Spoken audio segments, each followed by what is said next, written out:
What up, dudes? It's Uncle Stitch. Today, I was thinking about sharpening my Benchmade 62, my discontinued Benchmade 62, and just completely voiding the warranty on that, which I've already done. But, the D2 tool steel is one of the more impressive steels that I've used, and I know a lot of people have adverse opinions about that because their experience with D2 tool steel may or may not have been Benchmade's version of D2 tool steel. And yes, there is a difference. I'm saying that because there's knives at Walmart that are knockoffs of the Benchmade bug out called the Ozark Trail. And they're nothing like Benchmade's D2 tool steel in any way, shape, or form. Problem is they don't make that knife anymore. So it's like, I've heard horror stories. Things have changed. The world is not what it was back in the day. And when you send in knives to Benchmade, it could be a 6-month issue before you get it back. I've heard all kinds of things that may or may not be true. I don't know because I don't really send knives in for warranty work. I just kind of like buy things and take care of my own shit. But, so that could potentially become a video that's coming up soon. But tonight, what I wanted to do was, I know a lot about knives. Unfortunately, I did not know enough, and I ended up buying a fucking clone. And when I put it up for sale, somebody immediately brought that to my attention that this was a clone, and I had no way of knowing. CTS BD1, it's Taiwan, Spyderco.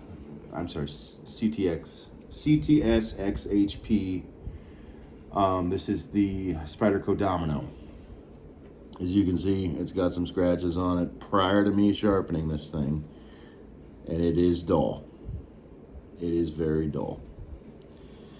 It's got a bevel on it, but it's dull. So, I thought it would be interesting to do a video on me sharpening a clone. And, if this truthfully is CTS XHP, I would be highly impressed. I don't think it is.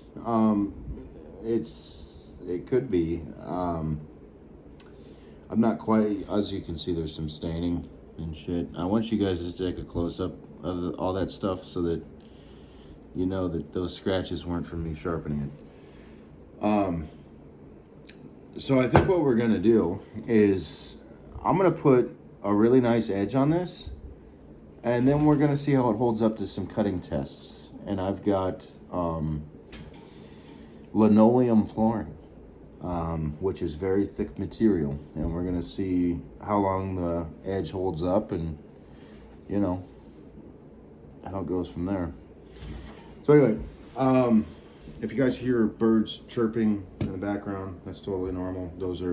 I have budgerigars and I have a dove. So, I love birds. I've always loved birds. Birds are awesome creatures. So anyway. Whoop. Of course it's going to happen. Why not? So anyway, we're going to start on 400 grit. I'm not going to spend an insane amount of time. You know what? We'll see how I'm feeling. We will see how I'm feeling. I might actually, let me adjust this. There we go. That's not better. We might actually use the 60,000 gritstone. I don't see why not. It's not going to hurt anything. I'm just going to throw this thing away anyway. Fucking pissed. I'm I'm gonna make a review on that fucking shit, dude. That pisses me off to no end. They give you no information at all about that, and then when it shows up, it's like so small, it's fucking unusable. But I suppose in a pinch, it could put an edge on your blade. Oh yeah. This has needed some attention. Yeah, so like when I first bought this, I made a video about pawn shop finds, and that's where this knife was acquired. It was acquired in a pawn shop. And I should have been more skeptical than I was. Unfortunately,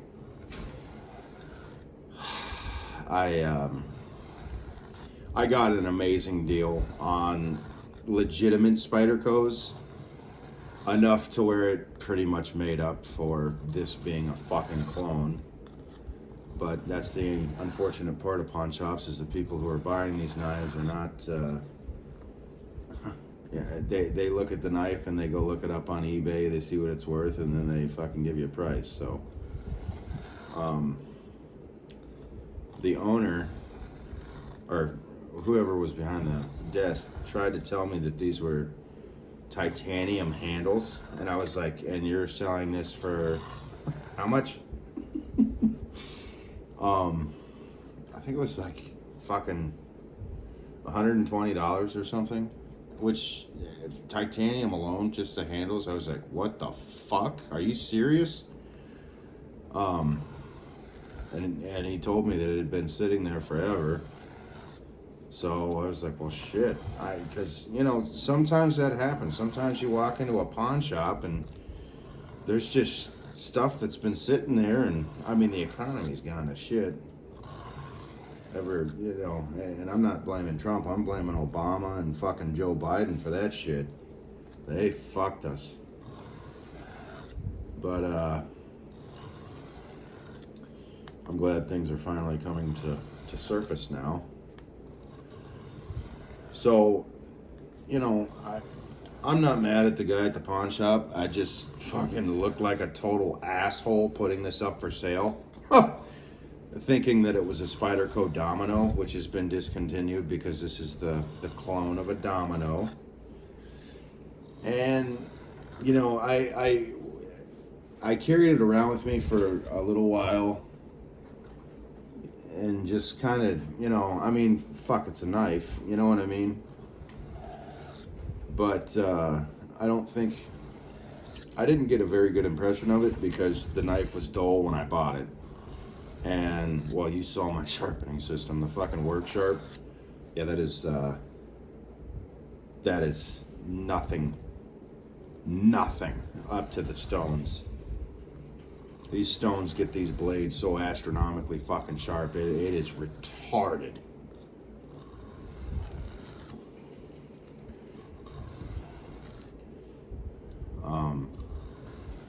I probably should have gone to 300 first. Well, maybe. We'll decide here in a minute. If I do this a couple times and it's not, we're going to go to 320. But, I really need a fucking holder for this. The tip of this is not, it's like bent or something. It keeps gripping the stone. But yeah, I mean, you know, a Spyderco Domino, I think those are like right around $250. They weren't really like huge collector's items. They were cool. But, you know, Spyderco's made some very collectible items and some not so very collectible items. And I think the Domino was more of a failure than it was a success. And that's why it was discontinued. And that's just my opinion. I'm not trying to piss off a bunch of Spyderco fan people. I just, you know, Spyderco has produced some amazing knives. The Autonomy, the Switchblade, automatic. That is very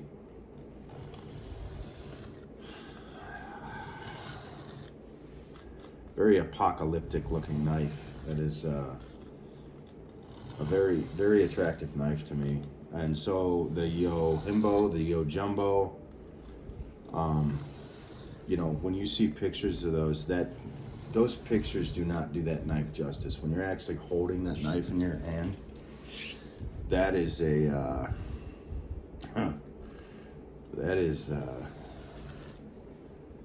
different experience looking down at that, using that. The paramilitary too, it's always been a staple. I've owned several of them. I've never owned a paramilitary 3 because why pay basically the same price for a blade that's smaller? You know, I've always looked at it like that. And I get it. There's, you know, some people are in a world where they have to worry about scaring other people when they use their knife, so they try to buy like these little dinky things, and I totally get it. But I am not one. I don't give a fuck who's around me. I don't care who sees me. You know, it's a fucking knife. And everybody, you know, that's what I appreciate about Texas so much is everybody that lives there has a gun. So when I pull out a knife and do some crazy fucking shit, most people just don't even give a fuck. You know what I mean? But you go to California and LA and you pull out a fucking knife, you know, people are going to be like, oh my God, he's got a knife. You know, because they're all a bunch of fucking pussies over there. I don't know, bro. This is not taking an edge very well. Let's drop it down to 320. Let's do some reprofiling here. And really take off some material. I need to not spend 7 hours doing this. This is not something I want to spend a whole lot of time on. I just want to put an obnoxious edge on this, and then I'm going to go out to my truck and we're going to grab some linoleum flooring and we're going to slice it up. And to be fair, this linoleum flooring is so fucking thick that I will videotape it. We're gonna score the linoleum and then we're gonna cut it because it's too thick to just cut in one slice. It's fucking thick as shit. It's like a 1/4 inch thick fucking linoleum. So we'll score it, cut it, score it, cut it, score it, cut it, and each time we'll and you guys know I'm horrible at oh yes. Oh yeah, she's biting now. Oh yeah. That's fucking awesome. That's exactly what I was looking for. She's got bite now. We'll have to go to the other side too. So,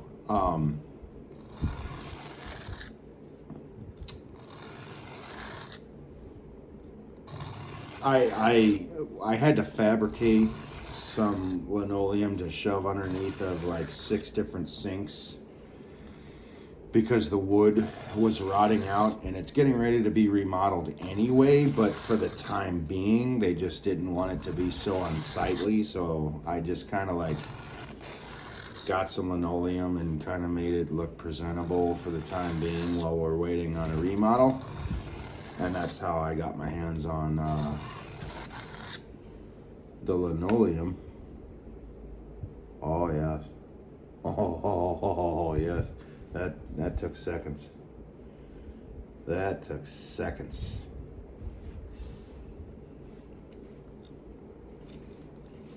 We'll try away from.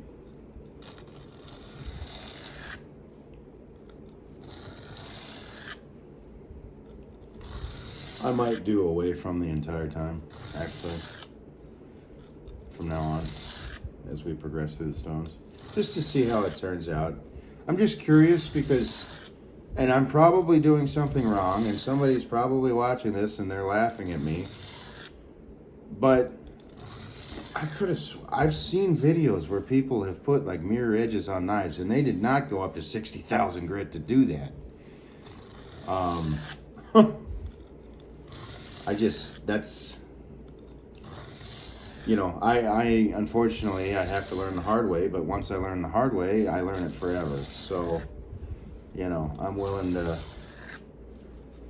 take the hit on, you know what? I wonder if it would grip better.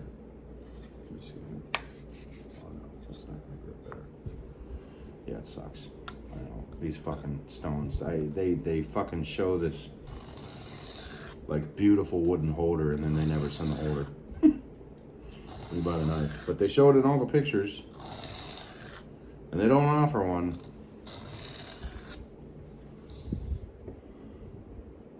Oh yeah. Jesus. Holy fuck.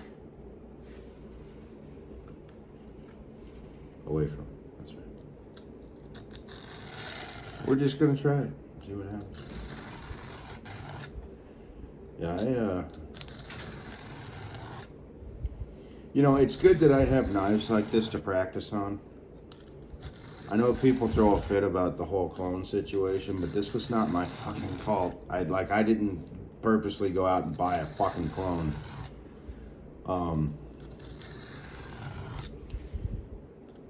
I should have done more research, or I should have at least asked people in the community. I should have been skeptical when I saw damn near a $300 fucking domino with quote-unquote titanium scales. They're stainless or something. There's some kind of a weird, they're just way too heavy to be titanium. I should have asked somebody in the community.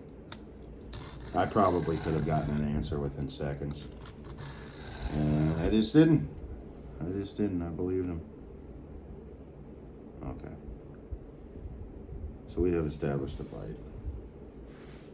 We've established a good bite. Let's go to 400 for a minute or two. I'll just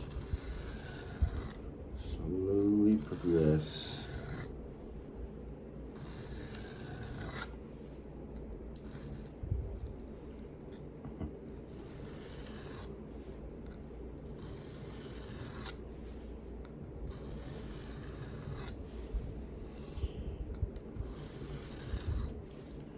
Yeah, now that I'm so glad I got diamond stones instead of whetstones, because whetstones are cool and they're like super old fashioned, and like just the way slurry builds up, and you know, it's like more, I would say, like how the Japanese are with their tea. It's like an art, going old school like that. But these fucking diamond stones are such a lifesaver, not having to put water on them before you use them. And I'm really paying attention to how many knives that I sharpen on this, because I want to know how it holds up, how these diamond stones actually hold up. The tip on this is not all that impressive. This chick I work with, I told her to go cut a box with my Spyderco because she's always using razor blades, and she's like, holy shit. And the 8CR13 MLV Spyderco Resilience video that I made, yeah, she used that knife to cut a box today. She's like, holy fuck. And I was like, ah. She thought the knife looked really weird, and she's like, man, it's got a really fat blade on it. I'm like, yeah, well, wouldn't it be nice to poke a fat hole in something when you need to poke a fat hole in something? You know, I don't know. Spyderco is such a unique knife. Such a unique knife maker that they, you know, their own style is very widely accepted as a one of the top EDC knives that you can buy. I mean, if you're gonna daily something, a Spyderco is a fucking excellent choice. A real Spyderco, not a clone. Clones are awful. But you know, if I have it, I might as well destroy it.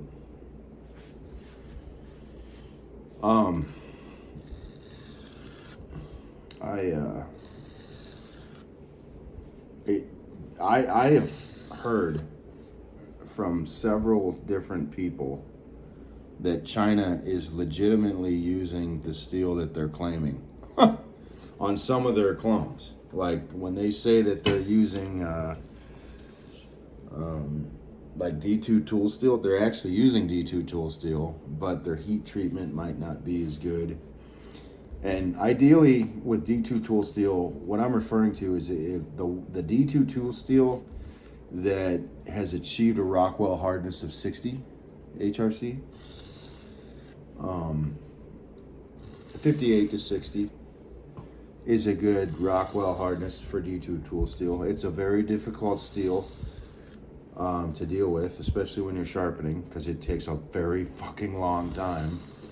But, and if you find this therapeutic, that's not an issue, which I would find this more fun if my stones weren't slipping out from under me, if I had a way to hold them.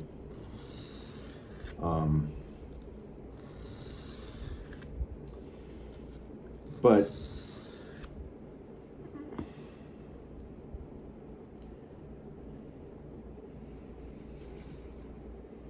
I don't know. Should I keep going on 400?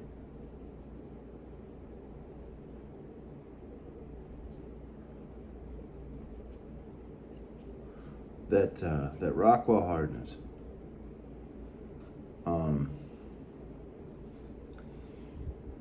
That doesn't define a blade. It doesn't.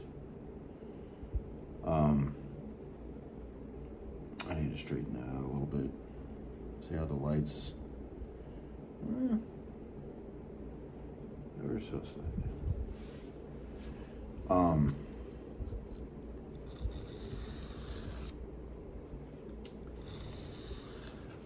Rockwell hardness does not define the blade. It does not. You can have a high Rockwell hardness and have a blade that fucking sucks because it chips or is brittle. And if you're using it for what it was not designed to be used, then it will chip very easily. And low Rockwell hardnesses are very easy to maintain because in 2 minutes you have a brand new sharpened knife again. And if you're like me, then, you know, being able to maintain your own blades is very important because you can't depend on the rest of the world to fix that for you. I do not depend on other people to sharpen my knives. I never have. And it's amazing. It took me this long to get into stones. I wish I'd have gotten into them sooner. But a buddy of mine I used to work with, and he lives up in Ohio. He saw one of my knife sharpening videos with my work sharp, and he was begging me to get some stones.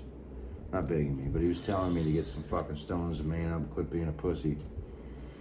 And that was like a year ago, and I didn't listen to him. And it's like, damn, dude, I should have fucking started with stones, man, to be honest with you. I mean, the work sharp was cool. I kind of learned shit, I guess, but I didn't, that's just a dirty ass fucking blade, bro. That is dirty as fuck.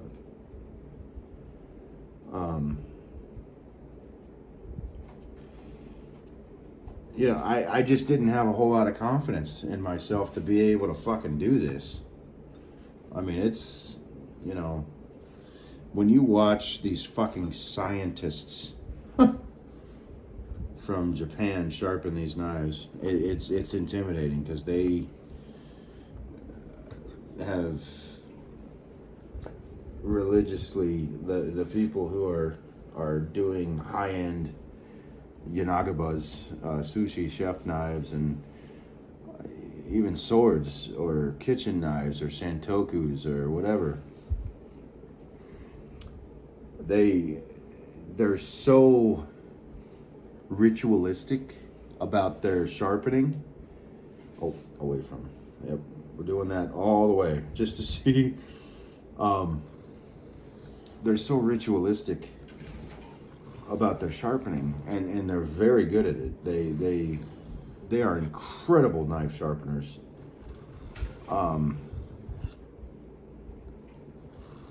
They just, they make it look like it's a very, very intimidating thing to attempt using stones, because there's a lot to it, and there is a lot to it, and there's a lot of shit that I don't know, and I'm still learning, and I still watch videos on this stuff, and I'm fucking figuring things out, as I go along.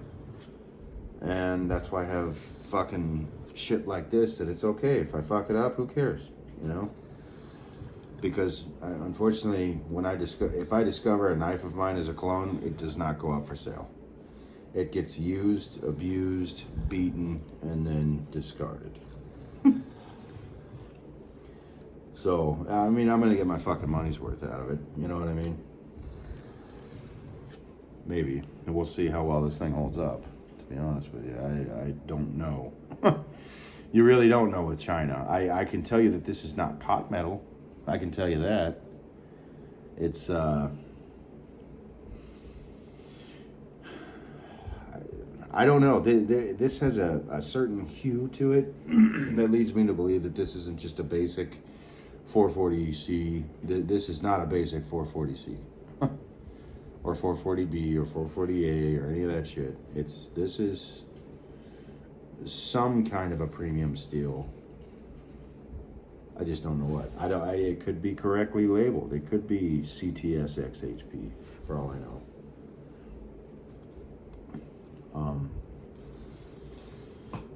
I wouldn't know. But there's I can visibly tell the difference between S30V and CPM 154 or LMAX 3CV. I can visibly look at the knife and know instantly if it's titled LMAX and if it's actually LMAX. If it's titled S30V and it's actually S30V. And that comes from having so many of those knives and seeing their grain and seeing the reflections that they have, that I can tell if it's bullshit or not by that. But, they throw all this weird shit at you like CTS XHP, which I have no experience with, and I looked at it and I was like, okay, well, this does not look like a cheap knife, and it doesn't feel like a cheap knife. And the fucking logo, it doesn't look out of place to me, you know what I mean? I legitimately thought that this was a real fucking Spyderco,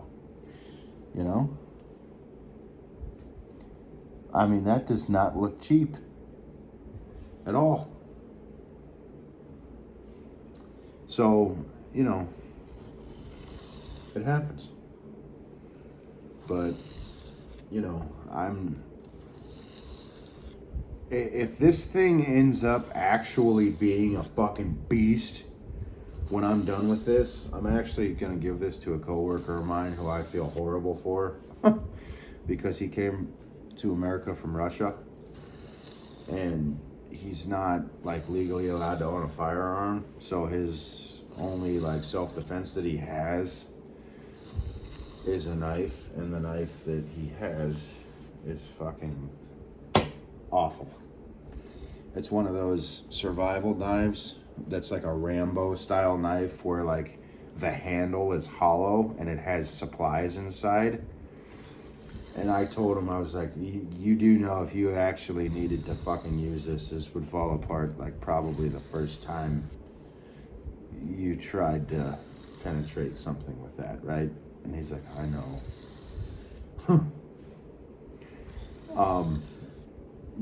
And I think a lot of this is people just don't know. They don't know what a good knife is and what a shitty knife is, and why is this knife $800 and that one's only $20? And they don't know. So if this ends up being an absolute fucking beast, and this is like holding up to all my cutting and shit, I'm gonna resharpen this knife and give it to them. And just let them fucking see what the capabilities of steel are. That we did not have when I was a kid. we did not have things like this. We had shit like Swiss Army knives, dude. And they would just immediately snap the second you fucking like really applied force. I can't tell you how many pieces on them would break. And they're just, I do love SAKs, SAKS, Swiss Army knives. So when you hear the word SAKs, you'll know that the person is referring to Swiss Army knife. I do enjoy the utility of them and the ingenuity behind them. However, I would never in any situation, in a survival situation, in a self-defense situation, in a work setting, and I would never use a Swiss Army knife. I would never daily a Swiss Army knife. Those are more of a, I guess, commodity to me. I don't, they're pretty. When I say pretty, I don't know how to define it. They're well engineered. I don't have anything against them. Other than their steel is consistently, over the last 37 years of my life, has been horrible. I mean, it's cool that you got a corkscrew and a pair of scissors all in the same knife and a saw and shit. I mean, it's cool. But, like, if you actually needed it, you would find out very quickly why I don't even own one of those. I don't even own one. I've owned several throughout my life, and I have been nothing but disappointed in their quality. So I just gave up on them. Just like the Leathermans. I used to EDC a Leatherman every day. And I just got tired of it. I just got tired of the shitty fucking blade that would dull down in fucking 3 uses. I just, once you taste the heroin of 3CV or Bowler M390 or CPM 154 D2 tool steel. Once you taste that delicious apple, you can't turn back. You can't. Everything that you see is garbage. It is fucking trash. If it is anything, there's a lot of like weird OS steels, and I'm not talking about OS 8. Everybody's aware of OS 8. I'm talking about like the 14 CN weird numbers here and there and 30 this and all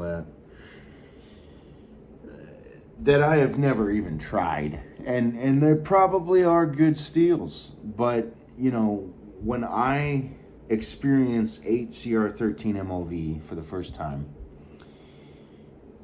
I got an understanding that, well, I paid a cheap price and I got a cheap knife. that was basically so when it comes to these MOVs, and there's all kinds of different numbers that mean all kinds of different things. To me, I don't waste my time with that stuff, because I don't buy cheap knives anymore. I just don't. When I need a knife, well, for one, it's in the knife community a social status. I will admit that. That, when you meet somebody and they see that Spyderco emblem hanging on your pocket, they instantly know what kind of an EDCer you are. They instantly know what kind of a person you are. When they see Benchmade, they instantly know what kind of a person you are. Microtech, they instantly fucking know what kind of a person you are. You know what I mean? Like, when you see some bullshit hanging out of some pockets, you're like, oh, damn it. Fucking hell. I meant to go away from. I'm sorry. I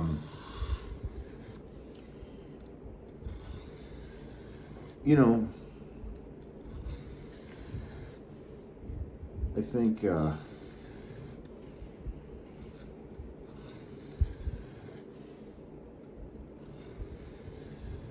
there's some steels out there that I have not tried, but I just, if let's say a Benchmade guru that has Benchmades on him all the time comes up to me at a gas station because he sees a Microtech hanging out of my pocket, it is like an instant fucking like brotherhood connection. I used the wrong word when I said social status. What I was trying to, I don't know, my brain, it's late as fuck at night. It is 3 o'clock in the morning. It's, I don't know how to explain it. It's like you instantly know that person's not a piece of shit. And yeah, I guess you could classify that as social status. But you know that person has enough value in themselves that they're not willing to settle for less. I'll say it like that. And that's not a bad thing. It's okay to see value in yourself. It's okay to own things like that. There's nothing wrong with that at all. I encourage it.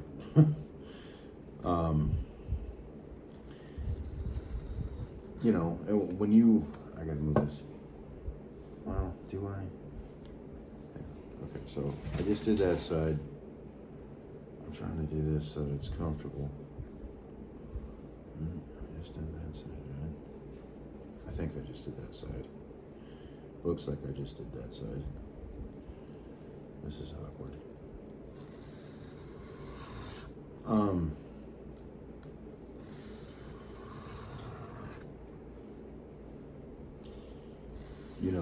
You and again, when you walk up to somebody and they have a sheath on their belt and a fucking Mora sticking out, you know what kind of an EDCer that guy is. He's probably a dude that's into fucking camping and fishing and probably an outdoors guy.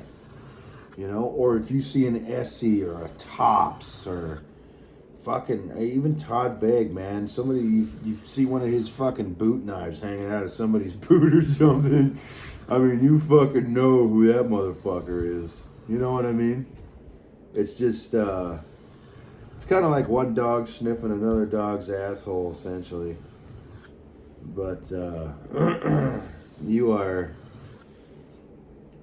when I say the word entry level, I am not by any means meaning that in a bad way, but like when I refer to Spyderco's as like an entry level type of thing, I'm saying that their prices are so acceptable for a person to take the plunge.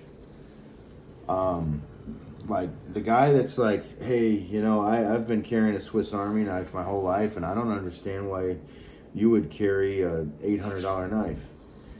Well, a good place for them to start would be Spyderco. That'd be perfect for them because they would get to see the value in having an excellent, beautifully engineered, wonderful knife that stays sharp for a long time for not that much money.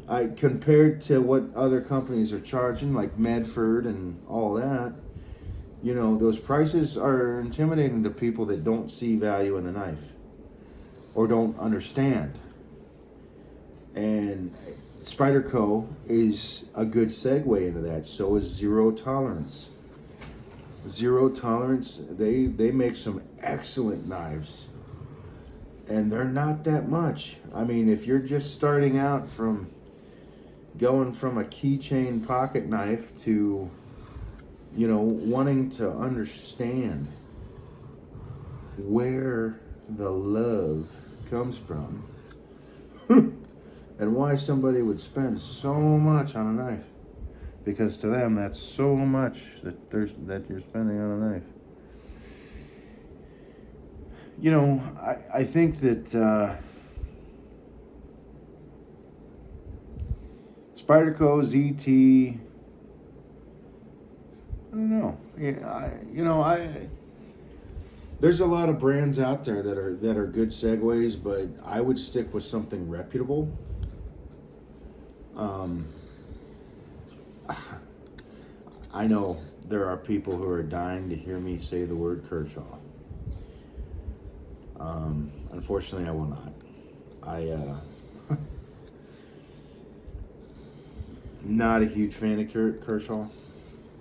Not a huge fan of CRKT. Not a huge fan of Case. I'm not a huge fan of Hen and Rooster. I'm not a huge fan of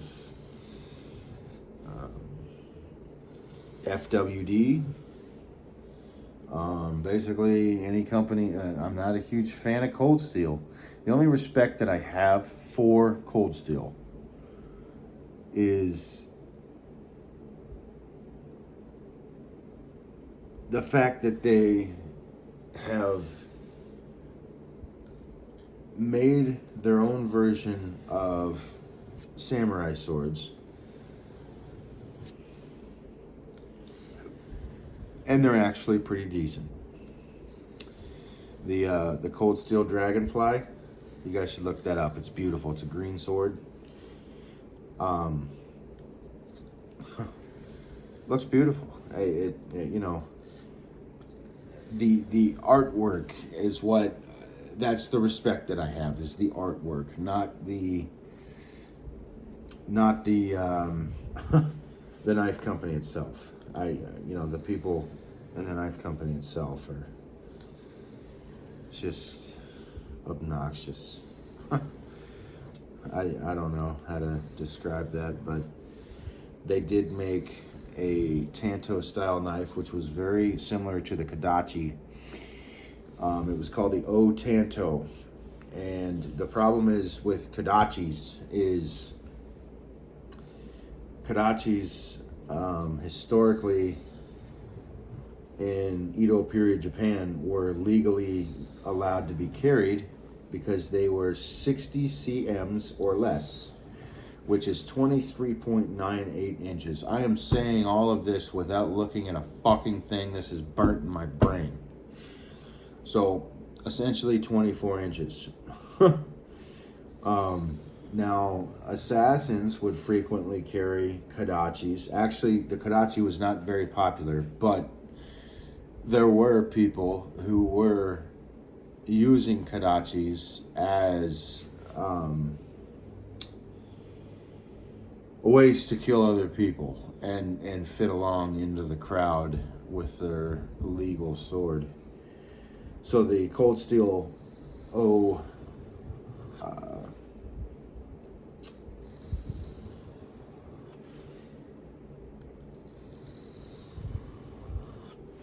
the Cold Steel O Tanto was the closest reproduction to Kodachis.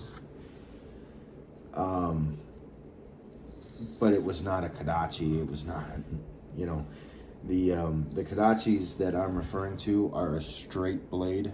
They have curved ones that are modernized and they're not traditional. That are very pretty, but Kodachis are very hard. Like seriously, if you go on Google and you type in Kodachi,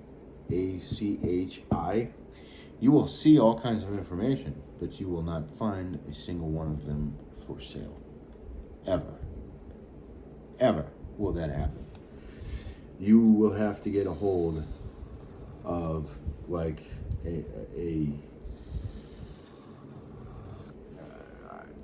maybe Nobuya Hayashi can make one. He's a knife maker in Japan that I'm friends with on Facebook. There's several samurai sword producing companies out there, and I don't know. I don't know if that would definitely be a special order, but you know, they're not available for sale on the internet. That doesn't mean that they're not available for sale in Japan. They might be. You might be able to call up a store and find one. I just know that when I go researching and I'm trying to find one, I can't. Well, you'll see pictures of other people who have them, but none of them are for sale. The reason why Kodachis, why I paid so much attention to that, was the dual wielding aspect of the way that it was carried was behind the back and in an X shape. And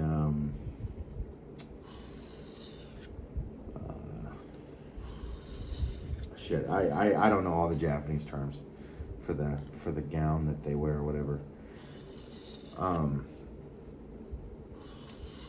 But the viciousness of fitting into an everyday crowd and going to the market and buying food and going to the park, and you know, nobody's saying a word until your target comes along, and then you freaking whip two of those out and, you know, freaking slice his head off and blood spraying out like a fucking fountain. Just the whole idea of that was beautiful to me, and that's why I paid attention to the knife. That's why I know what I know about that knife. I will say that we as a society have gotten very used to stainless steels, and that's not unusual given their properties and what they've done for us. But at the same time, realistically, like I was talking about before, if I was going to be in a survival situation, what would I pick? Well, honestly, I would probably pick a 1080, or I don't even know if I'd go up to 1095, but I'd probably pick a 1080 high carbon steel. And that way I can use a flint to create a fire with it. If it's heat treated correctly, those things are way tougher than you think they are. They are some obnoxiously tough steels. But they have a carbon content in them, and that's why a lot of people don't buy them, because carbon contents will rust. Well, just like anything else, you do have to take care of it. You know, there is no ignoring something and it'll be fine forever. You can't do that with a car. You can't do that with your house. You can't even do that with your toilet, you know. But she's looking mean, bro. She is looking fucking mean. You know, I just have my own thoughts and opinions about those sorts of things. I will finish sharpening this and then splice together another video. Because the linoleum's out in my truck and I just don't want to fucking walk down there. I live on the 3rd floor, so kind of a pain in the ass, and I'm fucking tired. My buddy's up all night because his daughter's stomach is killing her. And we hung out till about midnight because we wanted to have a cigar. And well, I take my antipsychotic meds. They take about 2 hours to kick in, unfortunately, which will put me to sleep around 3:30, 4 o'clock in the morning. And starting to kick in, as you can tell.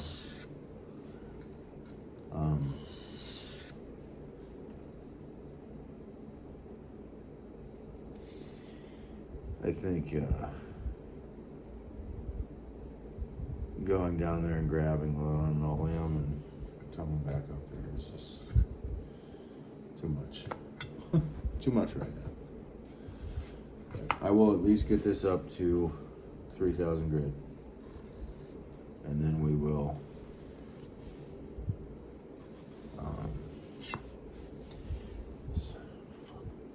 I fucked that up. And then we will yeah, I can see I knocked a huge burr over when I fucked that up. Damn it. Son of a bitch. I know, I wish I had a fucking holder. I wish they didn't lie on the internet and they actually sold what was in the picture. I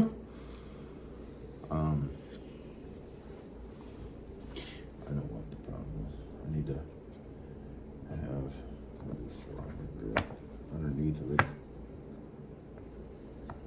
so it's not sliding so much.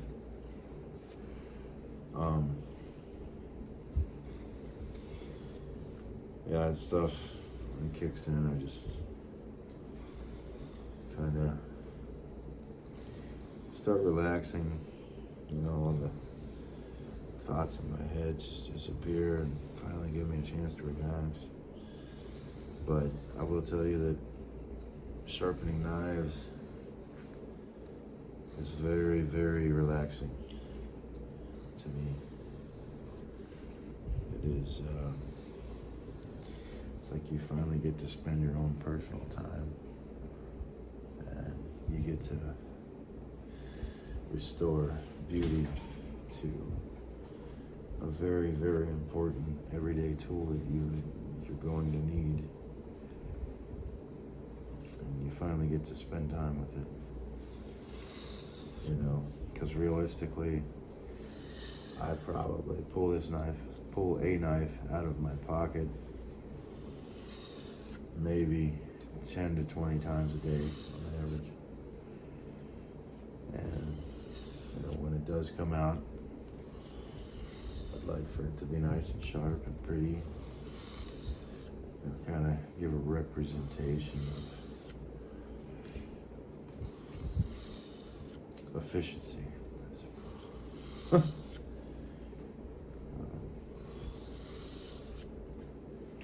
But yeah, there's something about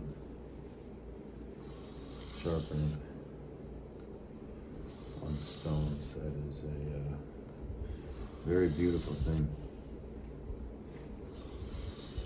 I know we're running up on an hour here.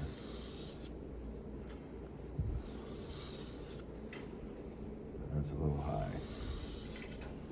So actually what I might do is upload this video and then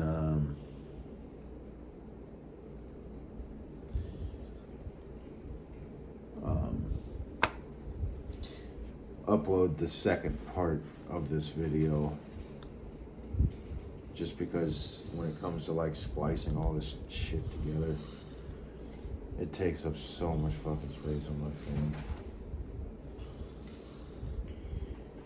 So we'll put this one up on YouTube, and then tomorrow what we'll do is we'll do the 60,000 grit, and then we'll do this drop, and then we'll do the cutting test. So I'll just label this a part 1, upload it, and then part 2 will be the actual cutting test. Well, now you guys want to talk.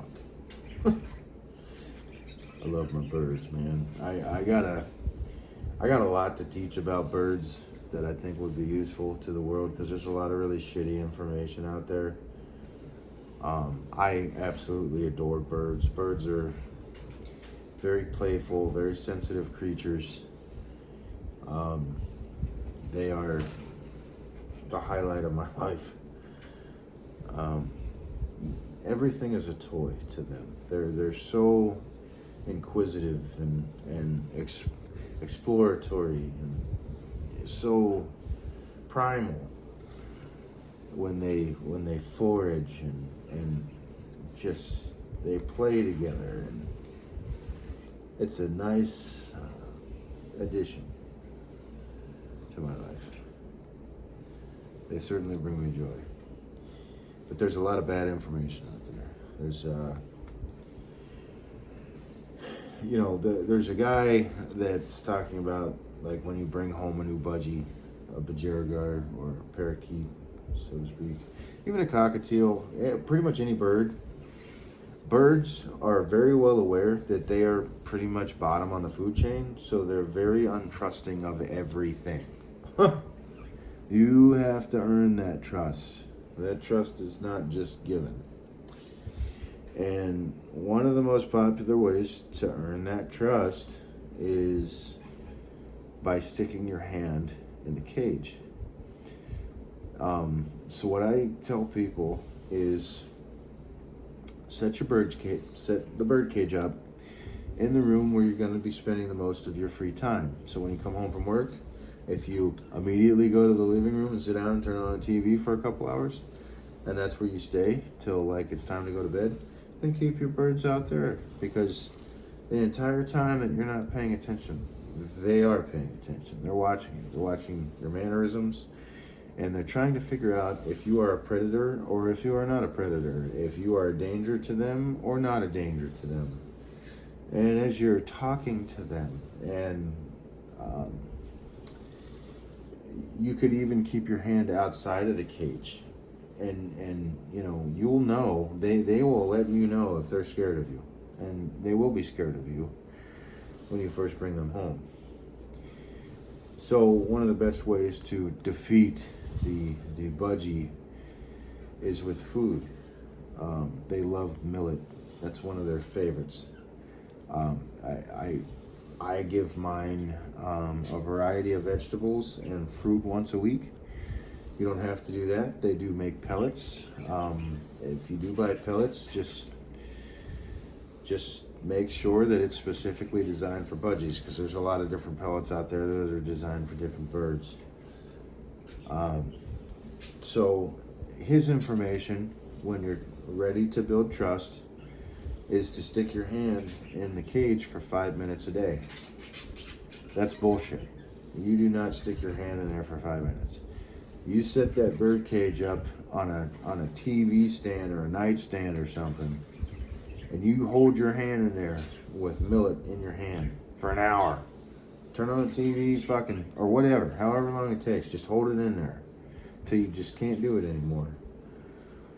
And there's a couple things that you're going to be paying attention to there, and that is if their mouths are opening and closing, and their chest is beating in and out, then you need to pull your hand out of the cage. Try again tomorrow. Next day, stick your hand in there. And when I'm saying sticking your hand in there, I mean very slow motion with millet in your hand. And then, set up a perch so that you can just rest your hand on the perch, holding the millet. And they're going to come up to you, and they're going to do these little tiny nibbles. They're very soft, what they're doing is they're either thanking you for the food or they're testing to see if you're gonna snatch them. So once they find out that you're not a danger and you're not doing anything to scare the shit out of them, then they start eating out of your hands. Once you have done that, once they have started to eat out of your hands, you have now broken the barrier between human and Bajiragar. It is literally that simple. And I have had birds eat out of my hand the same day I brought them home. And they have done that because they have watched other birds eating out of my hand. So when they observe others doing it, then they assume, oh, well, he's not hurting them. He's not trying to eat them for dinner or whatever it is that budgies are afraid of. He's feeding them. And then when you go to feed them after they've witnessed all the other birds getting fed, then now they feel more comfortable. But every budgie's different. They might cling to the back of the cage, but the warning sign that you need to pay attention to the entire time you have your hand in that cage is their mouths. If you see their mouth opening and closing, opening and closing, opening and closing rapidly, that is them being afraid. And little budgies have little tiny hearts, and they can have heart attacks. So they don't give you much warning. You have to pay attention to that warning. Because if you don't, you could potentially kill your budgie by scaring it. So they're very sensitive creatures. There's a whole culture surrounding raising Bajiragars and different species of birds. But I've learned a lot, and I feel like I have a lot of information that would be helpful to a lot of people. Yeah, this thing is fucking obnoxious right now. So anyway, all right, guys, we're gonna go ahead and punch out for tonight. I am fucking just toast. And then tomorrow when we come back, we're gonna do the 60,000 grit, 10,000, 60,000 strop and cut test. So we'll see you tomorrow. Peace.